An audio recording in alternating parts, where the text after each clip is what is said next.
Again, good morning, everyone. My name is Ric Stolly with the City of Lima Parks and Recreation Department, and stepping in for the mayor today, August 3rd, 2015. Number of different items on today's docket. We'll start out with Kayla Monfort with Activate Allen County to come on up and give us some highlights on what's going on and what we need to be paying attention to.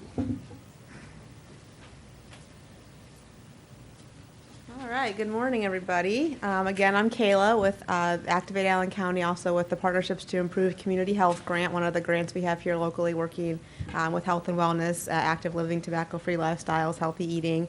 Today we wanted to highlight our tobacco-free workplaces. We've been working this year, our grant year officially runs October 1st, 2015 to now September 30th of this year. So we're still in that year two of our current funding, of our three-year funding, but we're in year two. We wanted to highlight those 6 workplaces who have joined us this year for tobacco-free workplaces. Those workplaces are Bath Local Schools, Crosshairs Lima, Now Marketing Group, The Meeting Place on Market, Thin and Healthy Total Fitness Solutions, and Wessler Engineering. And those have joined our previous good number of those who have already joined our tobacco-free initiative. We're really working toward that clean air and protecting our children and our youth, especially from that secondhand smoke. So working to improve the atmosphere of those working and living here in Allen County through that tobacco-free initiative with workplaces, specifically working in that area. We also want to promote the Quit line. 1-800-QUIT NOW is Ohio's quit line, so you can call that line in order to help get a quit coach and gain some more resources that are valuable to your journey to quit. So if you have workplaces who may be interested in joining us to partner with us, we would love to help others join. We can provide helpful policies. We work with the employers to kind of gauge where their employees are as far as what their needs are. If they do have a lot of smokers in the workplace who may need additional assistance, kind of phasing in that policy slowly in order to make sure we're accommodating all employees of that workplace and not just throwing a policy in their face and making them abide by that, but also giving the education, the resources, and tools in order to succeed and have an actual policy that is long-term and sustainable for that business. So we're looking for more to join. We also I've been promoting those who are already tobacco-free, so those who may not have required our assistance or who have asked for our assistance, but those who are already doing that on their own. We want to acknowledge that as well, because there are plenty of groups and people and workplaces who are working to create a healthier Allen County, and we're not working out by ourselves. So we want to promote those companies as well. So if you do know somebody who is already tobacco-free, we'd love to promote them as well in our social media and articles and getting the word out in the community that they are doing an excellent job as well. It's not just our partners, but beyond that as well. So we're interested in helping others, and if you have any questions, please feel free to see me. And there's press releases up here. Terrific. Thank you. Thank you, Kayla. It truly is. I mean, when you think about it, any effort, especially something as huge as what you guys are involved in, education is definitely the answer, or at least gets people paying attention to some of the options they do have, and you can't go very far without educating the community. So thank you for that. Next up, Sheila Schmidt with the RTA and some listening sessions that she's got on the agenda for today. So welcome, Sheila Schmidt. Thanks for being here. Good morning, everybody. Yes, I'm here representing Allen County RTA, the bus system that you have here in the community. And we're in the process right now. We've hired a third party out of Cleveland, Burgess & Burgess, to do some surveying and kind of assist us and consult us in some of the needs and what the community desires for us to continue our services in the future. So in the process of this, next Wednesday on the 10th, we're going to have 2 listening sessions. One's going to be at 4 p.m. and the other one's going to be at 6:30 p.m. And they're both going to be located right there at the administrative building there on 200 East High Street there at the terminal. It's going to be the third party that's going to be conducting this listening session,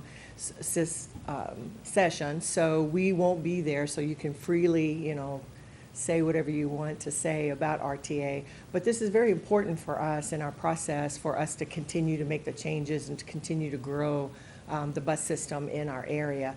If you haven't noticed, we have made quite a few changes in the last couple of years. I have been out and about in the community making presentations just for awareness for the type of services that are available with our bus system. I know you just mentioned the appreciation of us doing this away games for the Locos baseball this year. So they were in the process of having a hard time to get to their away games because of the cost, because they're a nonprofit. And the mayor was very passionate about keeping them in this area, so he came to us last year asking if we would help them out. And that's the kind of things that we like to do for our community, is to provide this bus system because we are a community service. And of course, you know, we have the funding issues just like everybody else does. Our grants seem to be cut about 30% just this past year, but yet our ridership continues to go up. We had over 350,000 riders last year in 2015. This year, we're seeing that to continue to go up 7 to 9%. We average about 30,000 riders per month. So we're real happy to see that, but we also are concerned because that means it's that much of a need for this small of a community. So that's kind of why we're reaching out to the community for these listening sessions, just to kind of get a better idea of what the community thinks of RTA and any suggestions or improvements or what they would like to see RTA do in the future. So I'm inviting anybody, and if you know anybody that would like to come, it's open. I have some flyers here that I can leave for more information and who to contact. It's on our website. So I'm just basically inviting anyone and everyone to come to the listening session because we definitely need your assistance. Terrific. Thank you. All right, thanks, Sheila. We, you know, RTA is one of our partners with our Star Spangled Spectacular event as well, and you know, they're at all the pre-meetings and processes, and we sit down and we, again, look at how can we better transport people on that day, and what a great group to work with to help us, you know, process an awful lot of people to one area and then back out in one day. So thanks again, and really invite the community to get out and get involved with these sessions, and it's the only way that you know, self-evaluation is one thing, but bringing the community in and looking at these opportunities, I think, are always good for anybody and everybody when you're looking at how to improve your customers' service and so forth. Mr. Cleaves, do you have something today, or are you just in for? I'm sorry? Entertainment. Well, you come to the right place. Well, then finally, I've got a couple of things on the pool and some of the other parks and so forth that we want to wrap up this this conference with. And I think you're going to start seeing some of the changes as we are in this part of the season with recreation and parks over the next 2 or 3 months, but primarily here in the next couple of weeks. We again invite people, you know, come out, use the parks, continue to use the park. You're going to see a change from, we're going from baseball, softball, both youth and adult.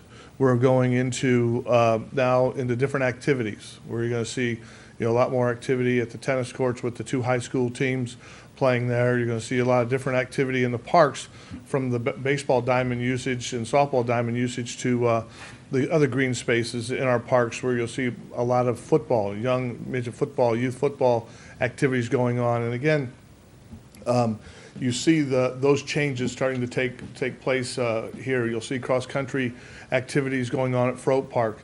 And again, with all of our practices with the youth football at all the different parks, we again ask folks to please pay attention as you're entering, you know, those facilities, because there's a lot of kids getting back into the park for different events, and you know, we ask you to be careful as you're going in and out. We have wrapped up our youth softball and baseball. The playground program wrapped up last week. We'll be wrapping up the activities at the pool next week. As I mentioned, youth soccer in our partnership with the Y and some of our local schools. Those activities are going to begin in our park system, as well as the youth football. So you'll see a lot of different changes, and with that, people's patterns of movement begin to change.